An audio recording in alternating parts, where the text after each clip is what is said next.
I'm John Creyts. I'm the CEO of Rocky Mountain Institute, or RMI, a global independent nonprofit that really uses market-based solutions to secure a clean, prosperous, and zero carbon future for all. And I'm joined today by Lenwood Long. Lenwood? Hi, John. It's certainly great to join you. I'm Lenwood Long, CEO of the African American Alliance of CDFI CEOs.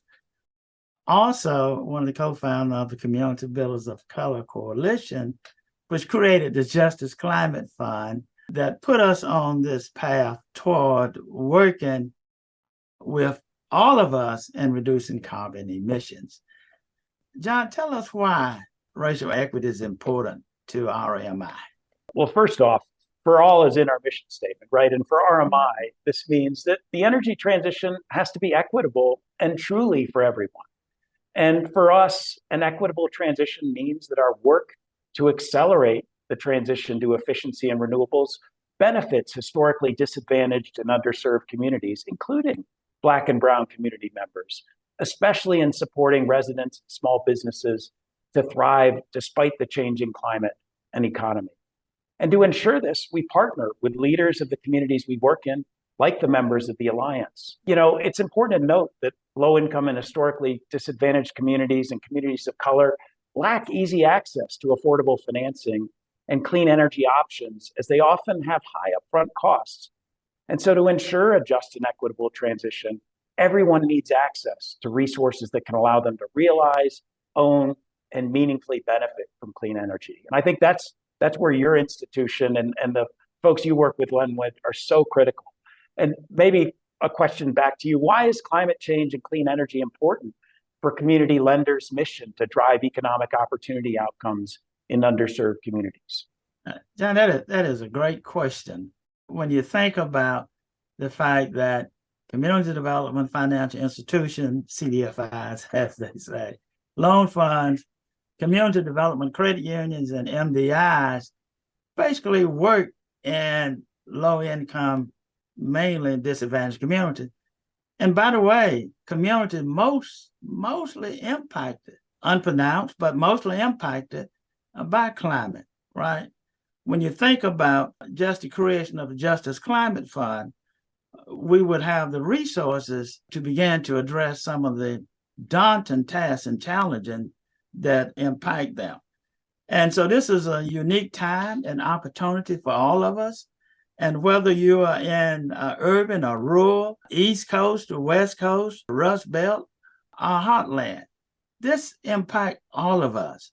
And so it is very important that we have partnerships working together to be transformational in this march to reducing carbon emission.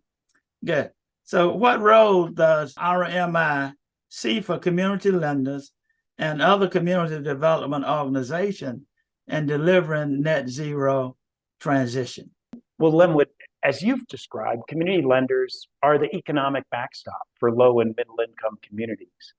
And they really have a track record of solving the market failures and delivering affordable financing to community members. That came through decades of hard work, and it's made them trusted community partners.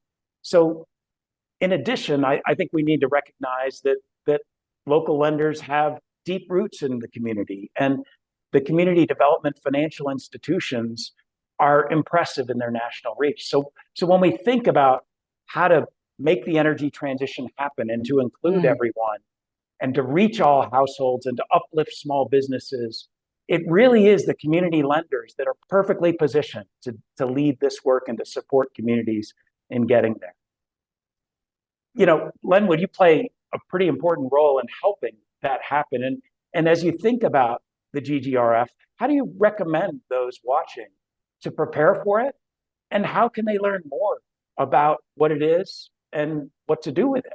RMI, as well as the Alliance and the Justice Climate Fund, all three of us on social media. And I've been very impressed with the work you've done, and your team do quite daily in posting.